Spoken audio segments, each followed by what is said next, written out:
streaming.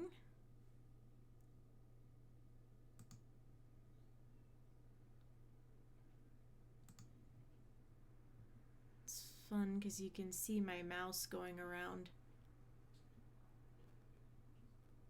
on that, even though the mouse is on my Twitch page. Okay, there's that. Get the mouse off of the screen.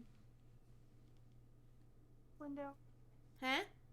I'm trying to figure out what screen to put the notes on. Oh. Like this window. I always have to cover up my OBS whenever we do this, because I have to have my Discord on the left side and everything else on the right side.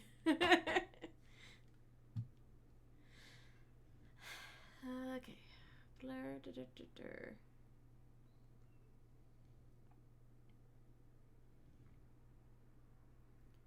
Alright, we seem to be good, but, you know, we can wait until 2 minutes, 8 o'clock proper. Fine. Yeah, I got excited and wrote like a little introduction thing. Yes, I read that and I was like, I feel like we need the Law and Order sound at the end of it. The doon doon. Initially, like, I had an idea. I'm like, go lean into the horror movie, and I could like be all spooky and like from beyond the grave. I'm like, no, not yet. We'll save that for later if I have to revisit this. I hope not. I hope that you get a place to accept your offer soon. No kitty. This is my yarn. I'm slightly heartened by the fact that I've seen a couple places drop price, but nothing that I was looking at. Just like, it was stuff that was over my 300,000 limit that I wasn't even looking at, and like suddenly it pops up, and I'm like, oh, well, $299,999 still puts you out of my range, asshole. Yeah.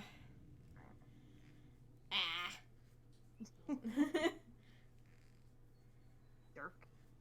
Yeah, it's just like, ugh. I'm glad you included the thing later about what can be done, because it's pretty frustrating. It is. It's very frustrating. And honestly, like that, the local Atlanta Fair housing that I posted, that was the same weekend as God's. So I was locked in trying to figure out like how to do my first bid, so I wasn't even able to go to it. I was really like, I just don't get to do anything this weekend.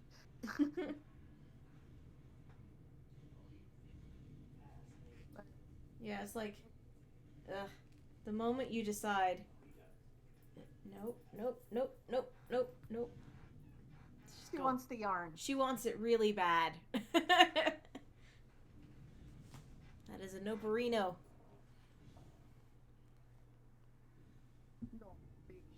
Yeah.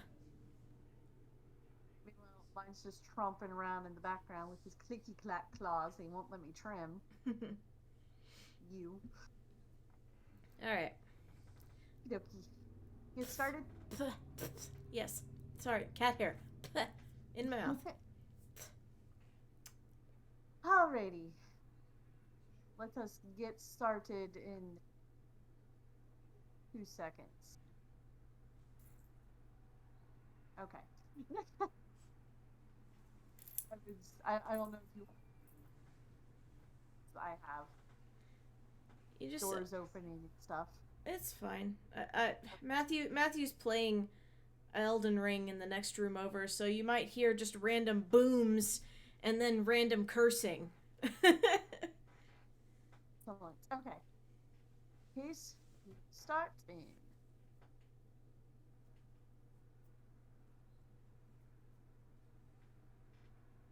Hello, welcome to episode 227 of Geek Grills. The Geek Grills podcast is supported primarily by our patrons at www.patreon.com/grills.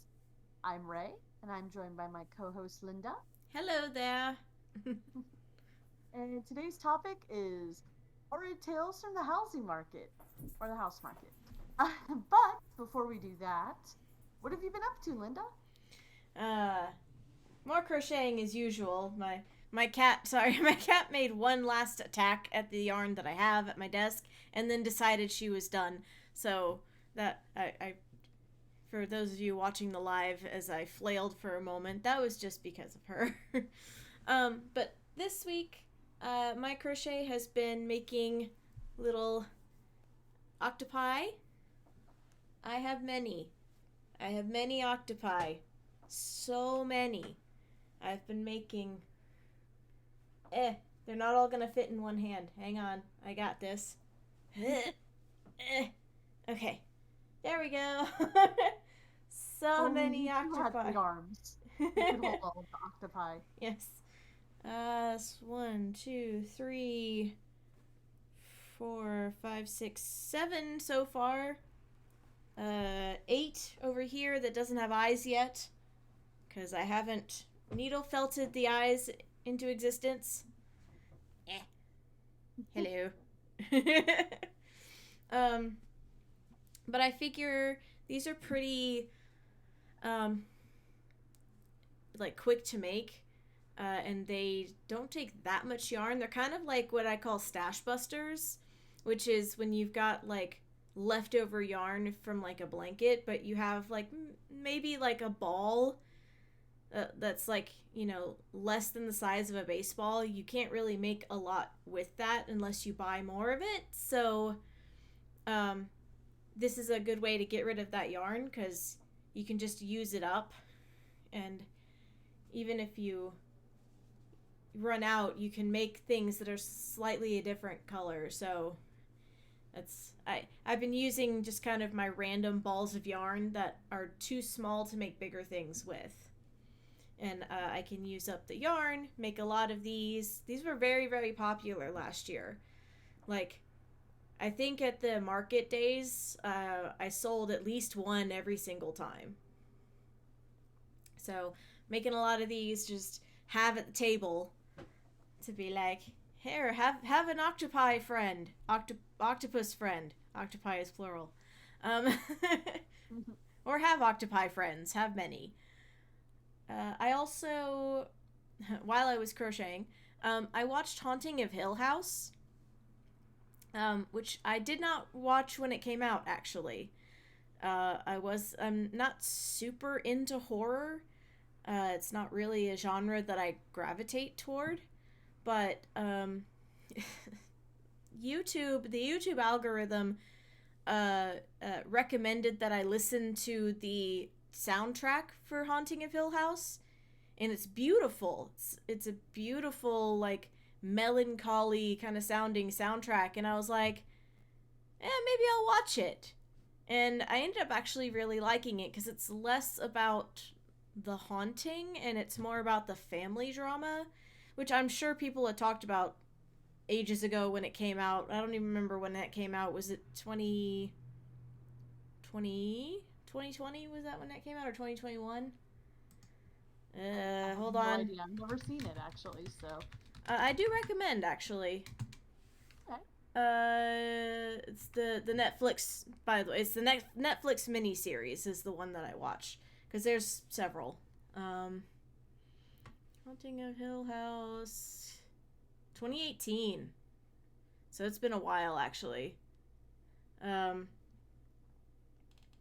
But yeah, I liked it, and strangely enough, you know, a random like YouTube recommendation for music, and I liked it enough that I was like, let me see what is happening during this music.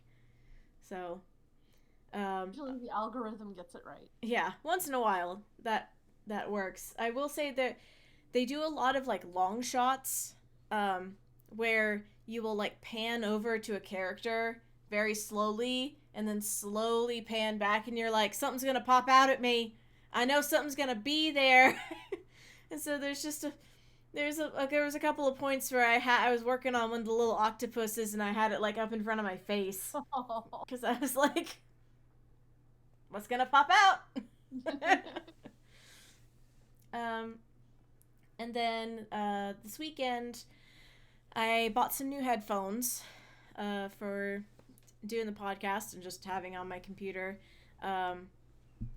The unfortunate thing is that my kitty cat headphones that I got, I think back in 2016 or 17, the padding around the ears is starting to disintegrate. Yeah. So I bought a new pair, and at least for this episode, I put on some extra kitty cat ears to, you know, for those that watch us live. So, you know, I have my normal, like, silhouette with the cat ears, but that may or may not continue to be a thing. But the new ones are pretty comfortable. They're the... I can't remember the names of these. Hold on. The Sennheiser, like 400Ss. So they're pretty good. They got good reviews. Good sound. So I'm pretty pleased with my purchase, and they're not disintegrating, which is great. It's great. So that is basically what I've been up to. What about you? Okay, well, aside from The topic, which we're gonna get into. adventures in housing, I haven't been able to do a lot aside from like occasionally take some breaks to catch up on TV and movies. So, most recent one is we saw Everything Everywhere All at Once, which was delightful. And then I will preference with I like weird movies. This movie felt like I was watching somebody's DMT trip. It was awesome. It's just like an basically it talks about the concept of like different timelines. Mm-hmm. So there's this and you're able to jump from timeline. You don't jump from timeline to timeline literally, but you like do a thing and your brain will connect to that other person, so you can then like have access to their memories but also their abilities.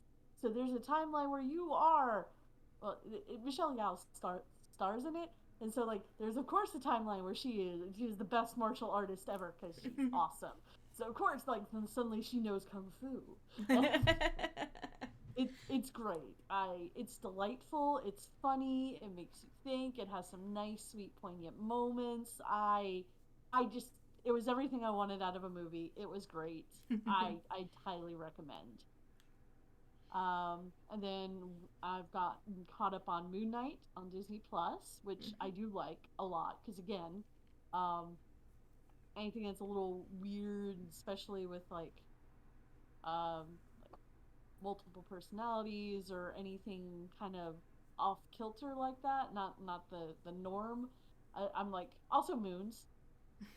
Even before Sailor Moon, I was a big like Artemis is like my favorite. She's my gal.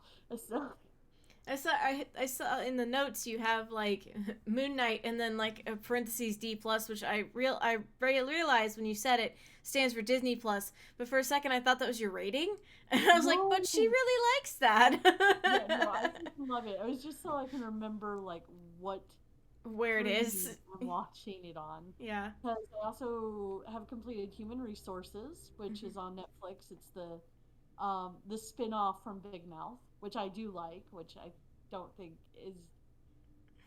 I have a handful of friends who like it, and most of them couldn't get beyond like some of the gross humor. And Human Resources kind of like the first couple episodes are like, oh, we're monsters and we're based off like there's depression kitty and anxiety mosquito and the hormone monster, so it can be really gross. And then so they're like really gross for about like 12 episodes. It's about half of the first way they're just trying to get out all their really kind of bodily humor stuff. And then we're like, okay, now let's actually get to the story part. So it's really cool. It's interesting.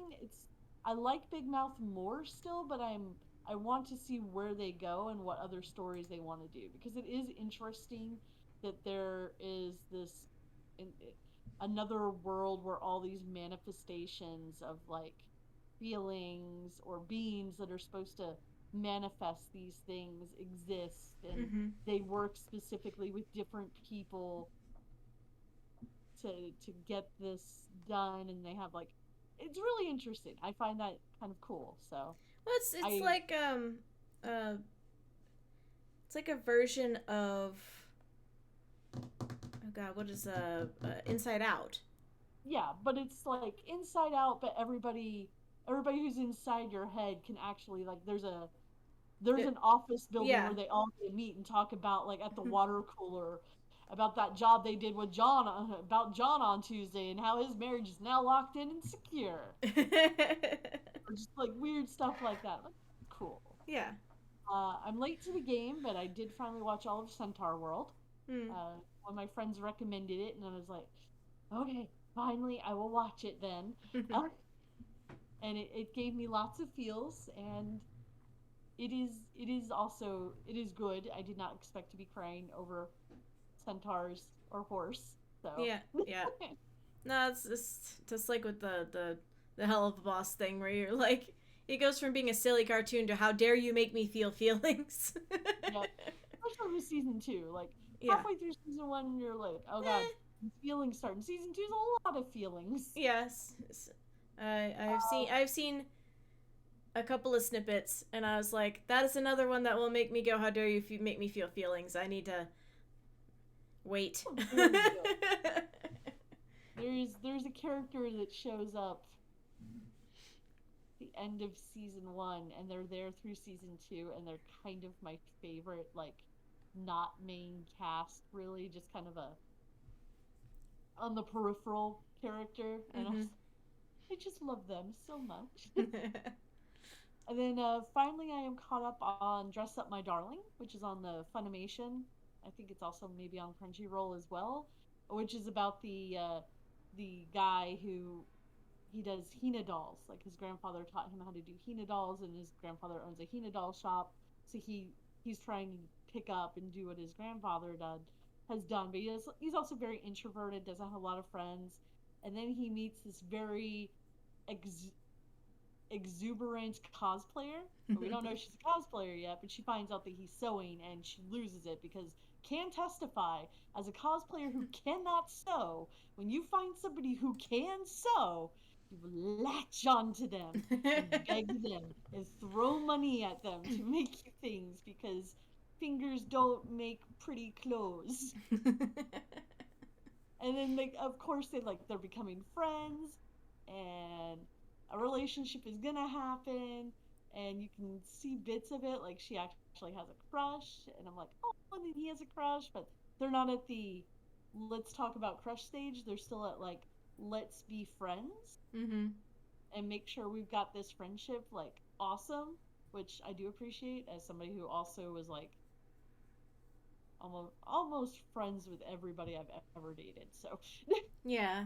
I think I have like one or two people that I've dated that I was not friends with before, so very small.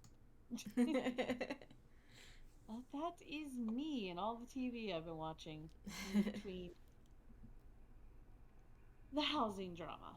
Okay. So, So let me preface this with I understand that this may mostly be Ray's rant. Today may be mostly Ray's rant. I am here for moral support, and you know what? It just we need them every once in a while. So Ray, take it away. but there, it is a journey that I wish to take you on. In 2022, a Zennial couple decided this was their year to finally stop renting and buy a house. Pandemic was winding down. The stars, yeah, finances, were finally in order, and they weren't getting any younger. Sadly, this is also a time of house flippers and investment buyers with cash, supply chain issues, and a lack of affordable starter homes. Will they be able to buck the odds and finally move into a home of their own? Or will they continue to be locked into renting, lying in their pockets of their landlord liege until they are finally priced out and have to move anyway? This is their story. Dun dun. The sound from Law and Order. Look, it was that, or I try and write it like a horror story. So Yeah. So for Oh, like God. folks who might not know, I am in the Metro Atlanta housing area. Yeah, Tonight, we both live near Atlanta. we're in the Metro Atlanta, which is huge, which is like all the counties that orbit that and all the counties that orbit those counties. So Metro Atlanta is a huge freaking area, and 99% of the time if somebody tells you they're from Atlanta, they're from Metro Atlanta. Mm-hmm. Like, Because the people who are from the city proper will usually tell you the neighborhood that they're through, and that's how you know. yeah, because Atlanta, quote unquote, it's not just the city. It's like the top northern, like, western quarter of Georgia.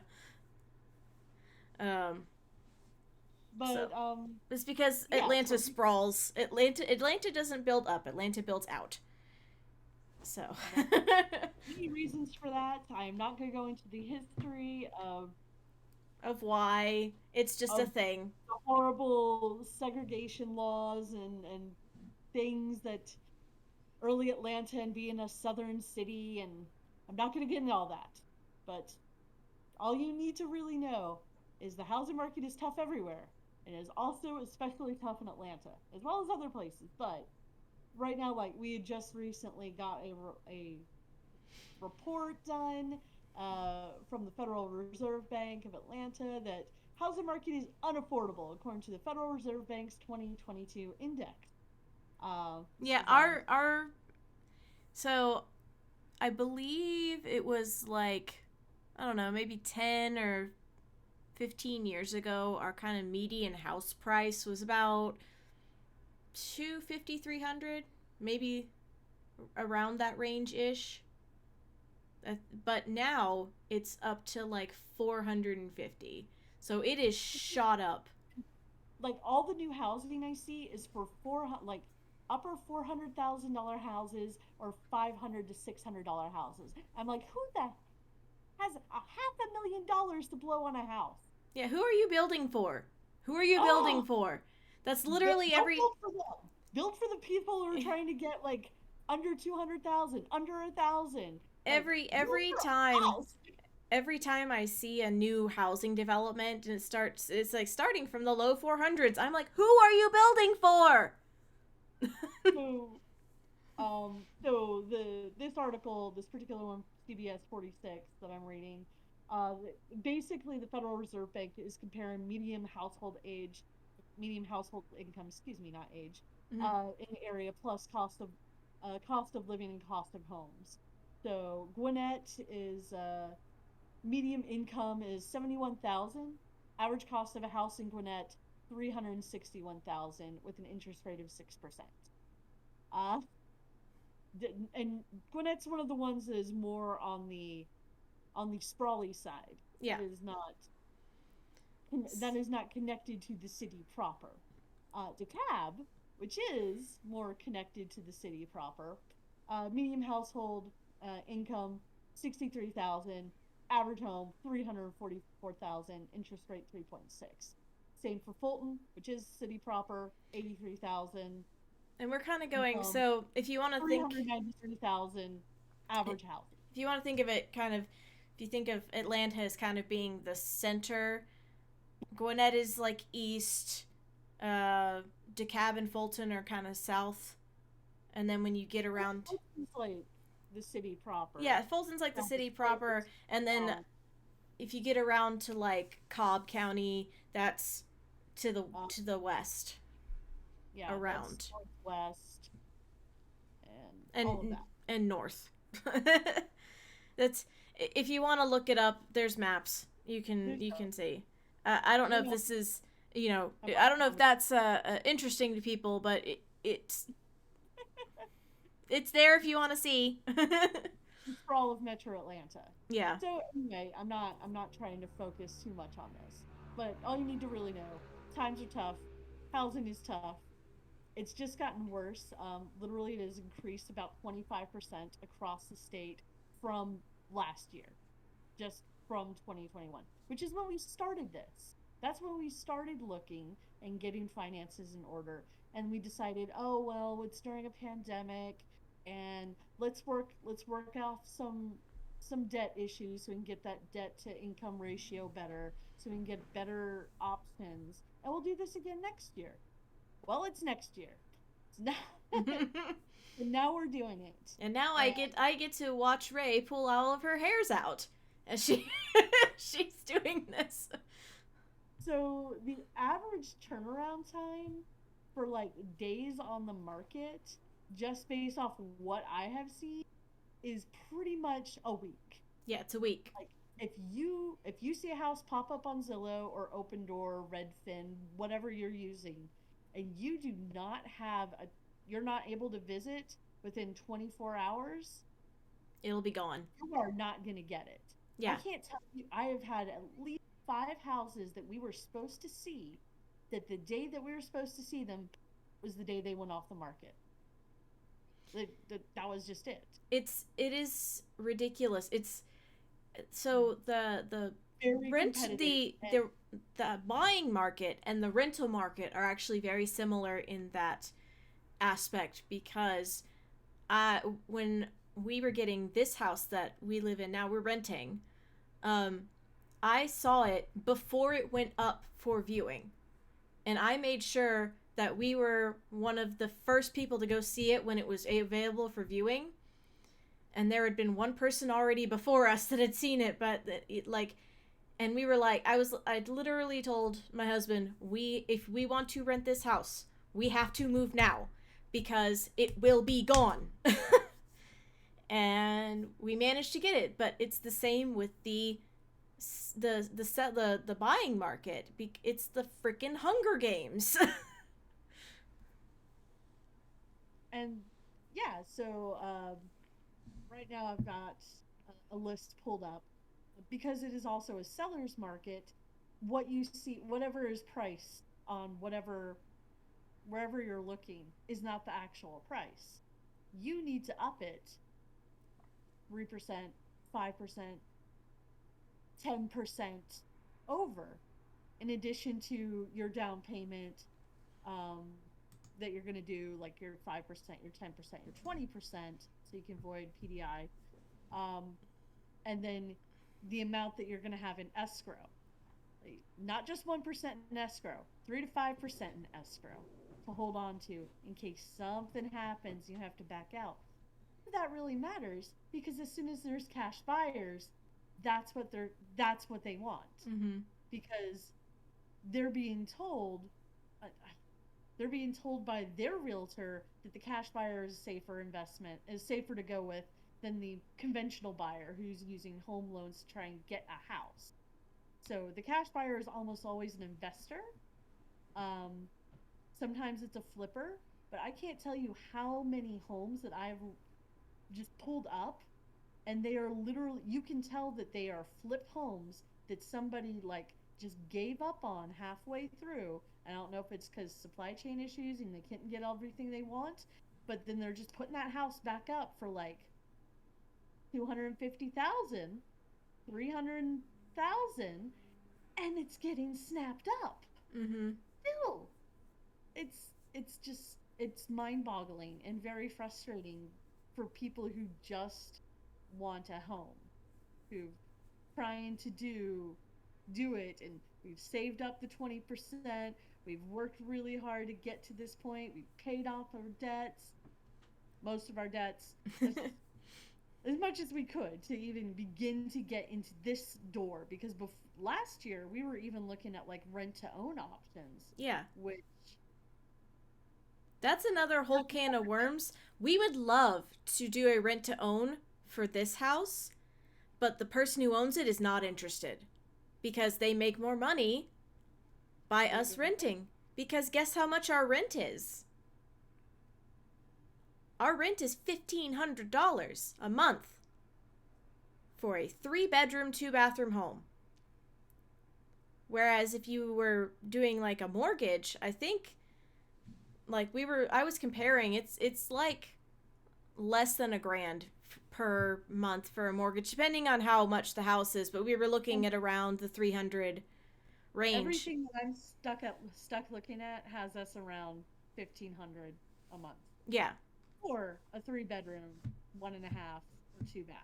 Yeah, I was looking like a couple of years ago, so my information is outdated.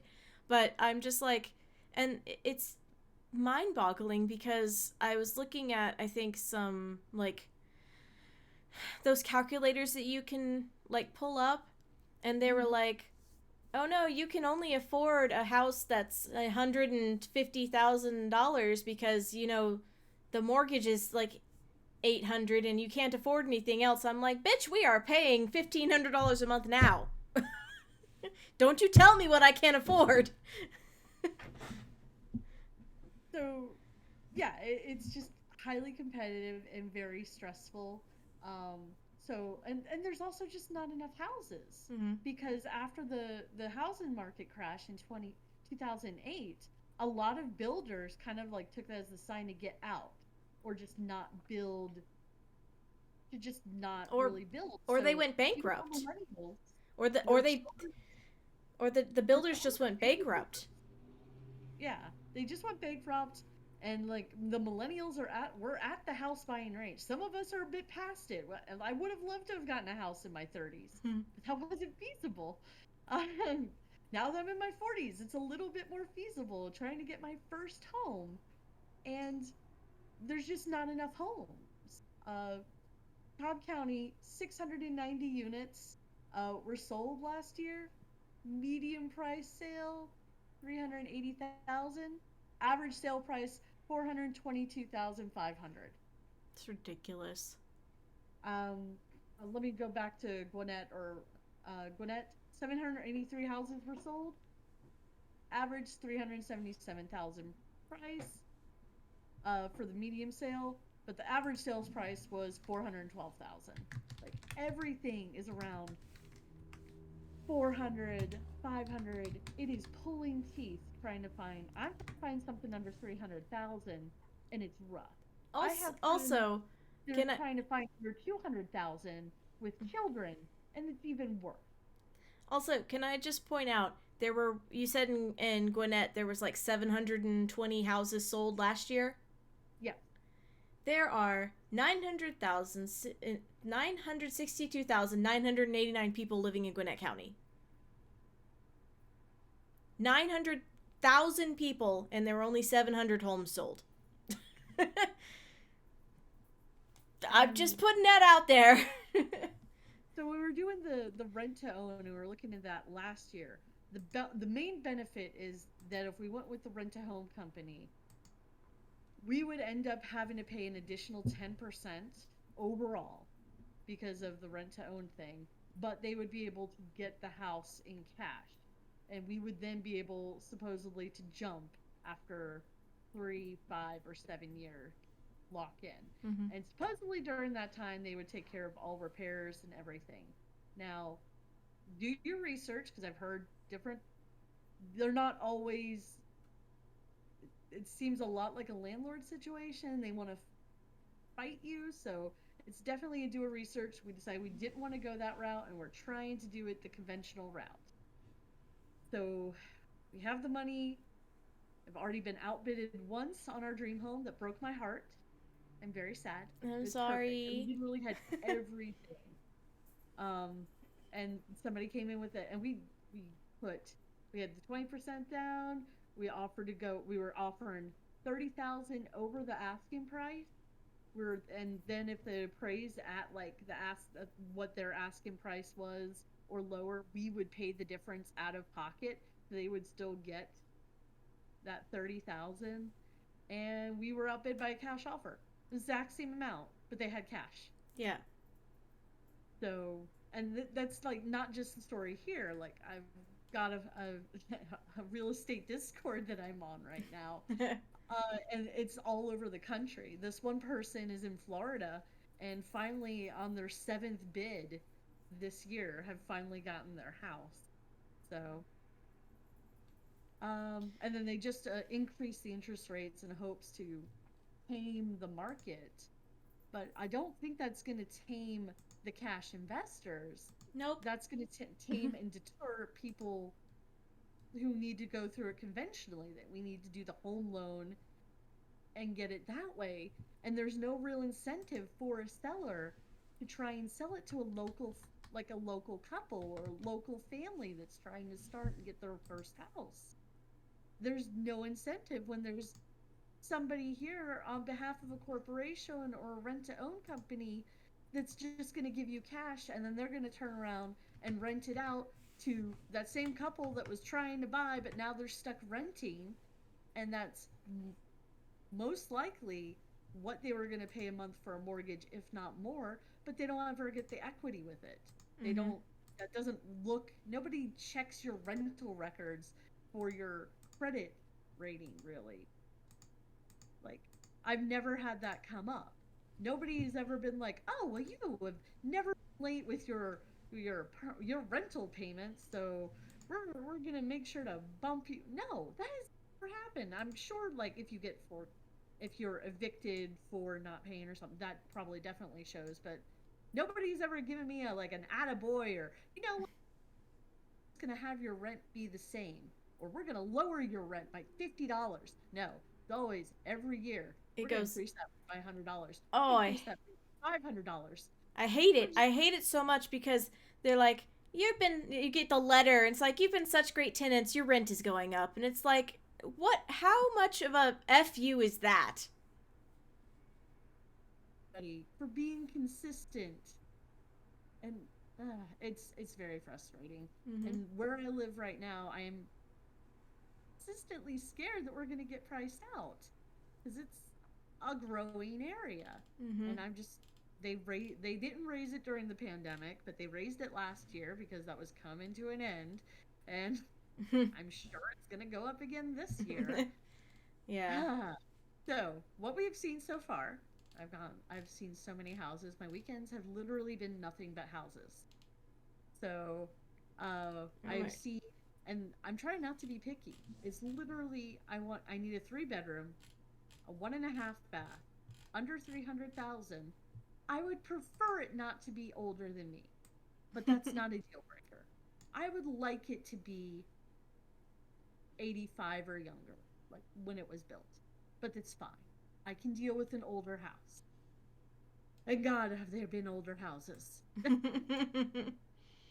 found one that was from 1896. Oh, nice.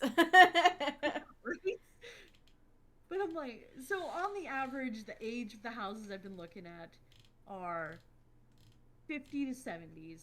Occasionally I'll get lucky and find ones built in the 80s or the 90s.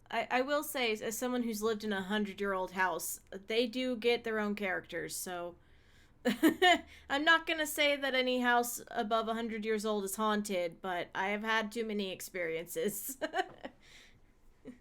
Absolutely baffled by houses that have 2-bedroom and 3-bath. Why? Houses that have 3-bedroom and 1-bath. Why? In this range, it's very frustrating. I just need a shower or a tub and then another toilet. You would think a 1.5 bath would be easy to find. Nope. So what we've looked has been 1950s. It was beautiful. It was nice. Probably full of asbestos and lead paint. But fine, we're not having kids. That ship has sailed. I'm 40-something. We're not doing that. But it's off a very busy street. And it's a lot. It was max budget. And we'd still have to do renovations. So, like, remove this, reshape this. Like, no, we're not doing anything that's really going to require renovations. We want to be able to find a place that we can move into and live. We don't want to have to buy it, still rent someplace for 3 to 6 months to get it up to par so we can move in. That's not the point. So like, because you're talking about what you've seen, I pulled up Zillow to look around. Your Green Death House is still there. it's still there because it's the Green Death House. well, I should well, probably skip to the Green Death House right now, actually. you want to? I was gonna say we can wait until you get to it. No, because we've got a lot of different houses I've seen, and most of them are like too far for a commute. They'd have to be renovated for a studio space, which is one of the things that we're looking for. Is something that can be a good streaming space. And then I personally would like something for like a little artist studio thing. It's so hard to find it under 300,000. Yeah. A couple of them were off this one road, but it's a very busy road with no lights. And a lot of it's a connector road between like two major roads, and it's a parallel to connect.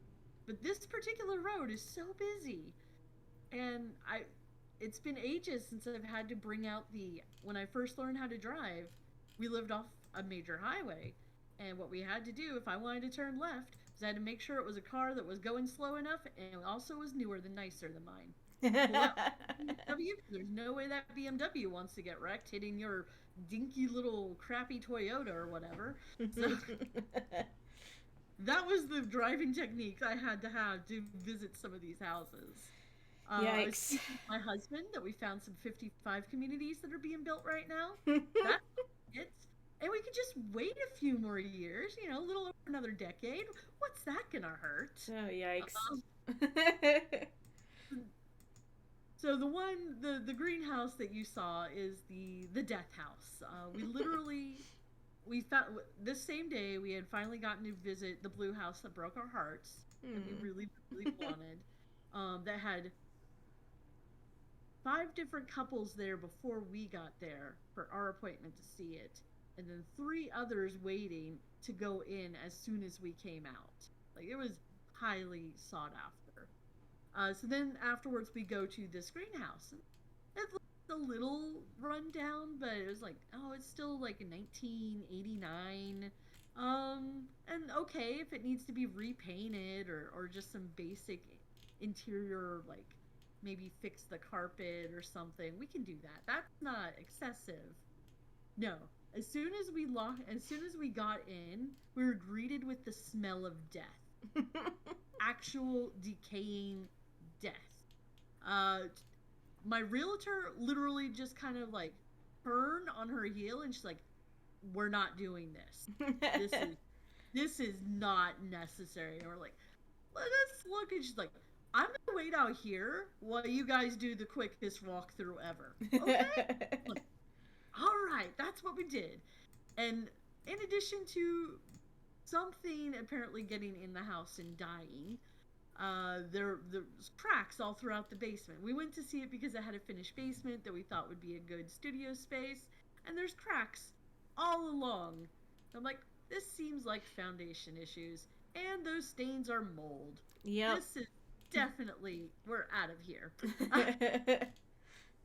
Tried to air it out, like we really did try and figure out like where it was. Like, is it something in the chimney?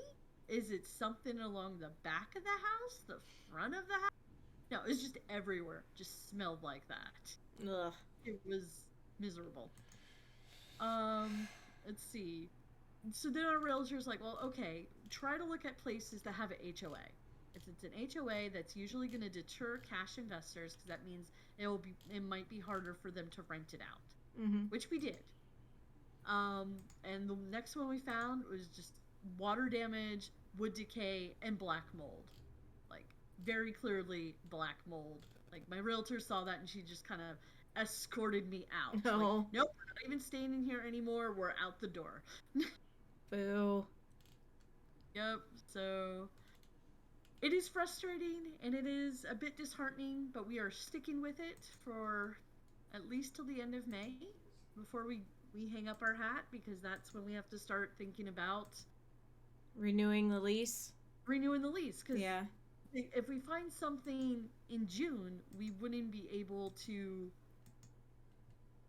Basically, we'd have to pay rent and mortgage at the same time. Yeah, that sucks.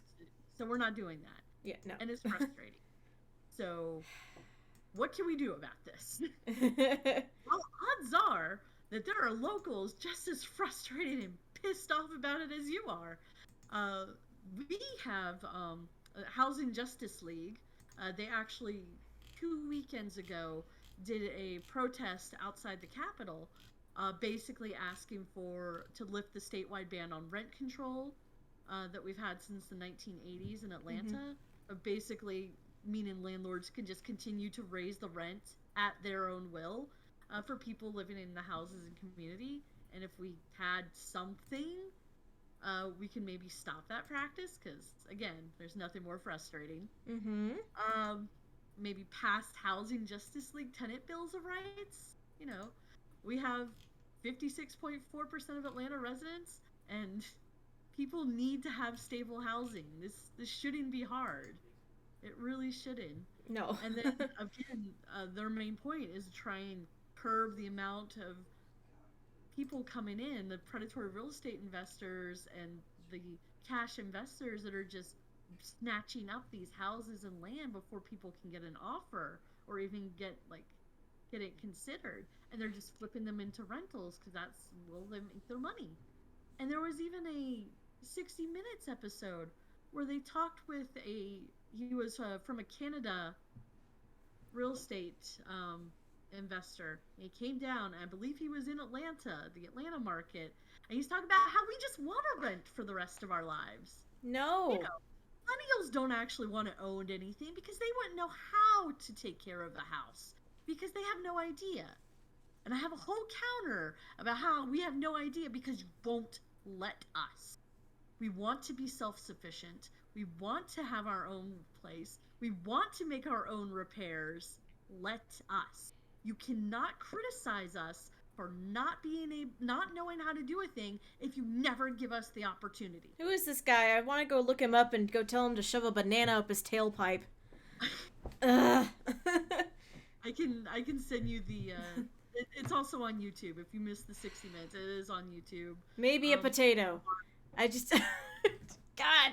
I can link that to you. I will put it in the show notes. It's just very frustrating. Scopes. So now, yes, I want it because I want to see if people have left terrible comments. There were quite a few. Like, again, nobody is really, not to say that I don't have friends that are just like, no, I want to rent. I never want to own a house again, or I have no interest in owning a house. Fine. Yeah. But that's not everybody. And there are plenty of us that do want to own a house. Mm-hmm. And people should be able to feel comfortable. I want to own a house because it'll be mine. I will own it. I will be able to make changes to it, to paint it, and not have yes. Going back and covering up all the holes where I put pen pictures and stuff. And I don't have to constantly be in fear of like my cats and what they're gonna do to the house. It'll be my house, and I can have a garden without talking to my landlord.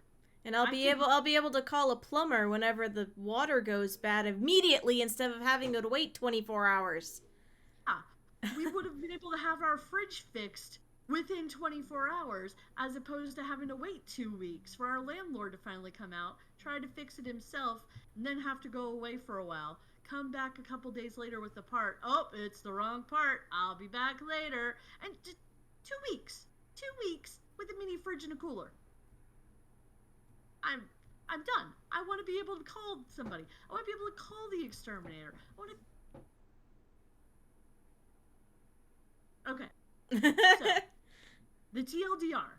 This market sucks. Yes. House are snapping up the houses. Flippers have abandoned homes that are in no condition to be moved into without additional thousands more dollars worth of work.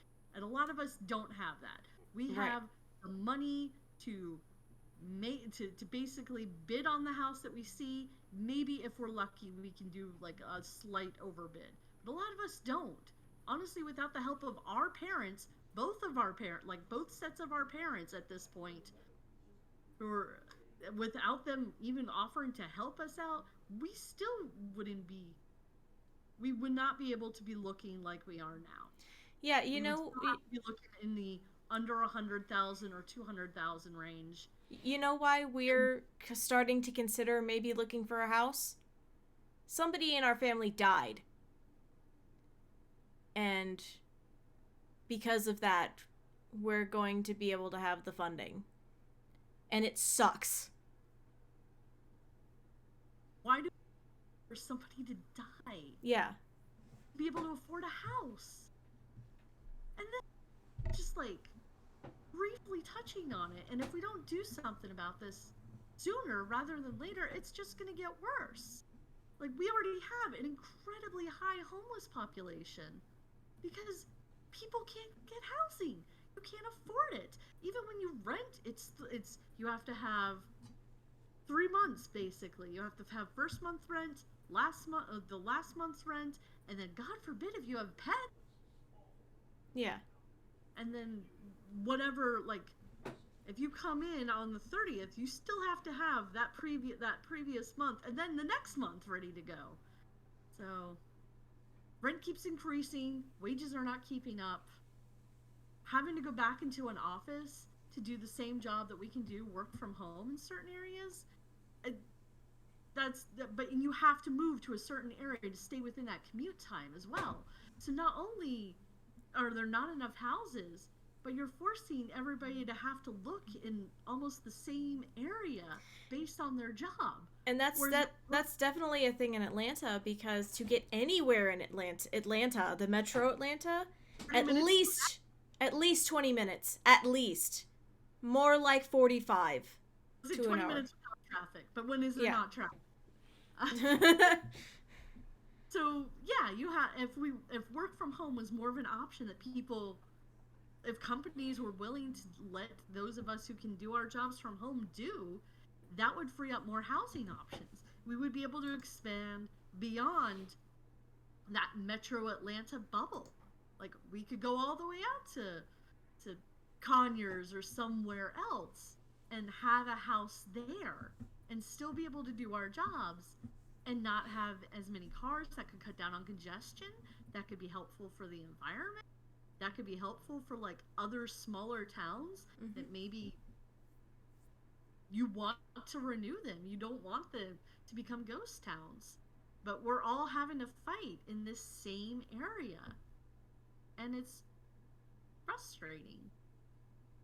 So, again, my idea on how to fix this is to get mad and to do something. It's just be Cave Johnson. Get mad. If life gives you lemons, tell life to take the lemons back. Try and work local. Like, find other groups in your community that are upset about this. Odds are you can work together. If there's not one, start one. We encourage sellers to sell to locals and first-time buyers over cash investors who are just going to turn into rental property. We want to encourage work from home so people can expand out and we have more distribution and it's not all just forced into one or two areas. We just need to start building affordable houses. The tiny home movement is great, but with our loan, tiny homes are not an option. Actually, mobile homes were not an option. I was looking at mobile homes. We could afford a mobile home. A mobile home was not an option that we could get with our loan. We couldn't get a condo. We couldn't get a tiny home. We have to buy a starter home or a townhouse. Those are the only forms of housing we can get with our loan. And I shopped around. That was the best loan I could get with our current financial situation. Yeah. As well. So, yeah.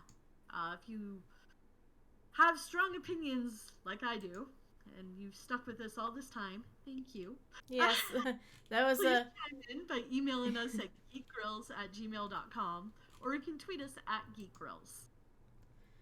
So, happier note. What are you looking forward to, Linda? Well, we've got our Aeon game tomorrow, so I get to play my weird alien in a biosuit, which is lots of fun. We've only done like a session 0 and like one full game, so I'm still kind of figuring out her like idiosyncrasies and like how she's gonna react to things. So that's always fun with a new character, is to just kind of like it's weird to say it this way, but you discover things about them as you roleplay them. So, that's gonna be a fun game on Tuesday, and then we're gonna be doing Easter with my parents. We're go to the service, watch the little children go out and fight for eggs, Easter egg hunt. Just Fight for eggs. fight for eggs. I put $10 on the one in the blue suit. No, don't do that. And then we're gonna have a nice kind of like family dinner with them on Sunday. Easter dinner. It's pretty much it. We don't have D&D this week, so I'm probably also just gonna make more of these, more of the octopi. Just so many. Hello. You just reminded me of my D&D game, but we don't have it this week because it's every other Wednesday. So I got all excited for a moment, like, do I get D&D this? No, I don't. Oh, sorry. Fine. I don't get D&D because we saw Night Vale last Wednesday. Oh. Which was super fun. I liked it a lot, and I can't say anything about it because they're on their tour. But I do encourage people to go. It's great. The live shows for Night Vale are always wonderful. So I'm also looking forward to the Trinity game on Tuesday. I am psyched to play my little fighter pilot. Feathers. Feathers. And I want to try and see The Lost City. Sandra Bullock and Channing Tatum, Daniel Radcliffe. I want to see that. It just looks fun. And I loved Romance in the Stone. It has those vibes, and I want it. So. And then we should hear back tomorrow, maybe, or the next day, about bid 2 that we just put in. I'm crossing everything. My fingers, my toes, my arms. Like I said, from that the real estate Discord group that I'm part of right now, it seems the average is about 4 bids. Mm. Just depending on the market. So I don't know. I'm still looking. We're still looking, even with the increase in interest rates, and then they'll just go up. Like my mom was like, I don't understand why you're so worried about freaking 5% or 6% interest rates. Our interest rate was 14% on the house. I'm like, Mom, when you bought the house, it was $90,000 in 1980. Yarp. Take a moment. Slightly different. I love you. I would love to be able to buy a house for $90,000 that I could just move in. Like, I would love that. Okay. And hopefully we'll get a house so that I can try and focus on art instead of obsessively refreshing Zillow and Open Door, Redfin, and all the realtors. just both of us.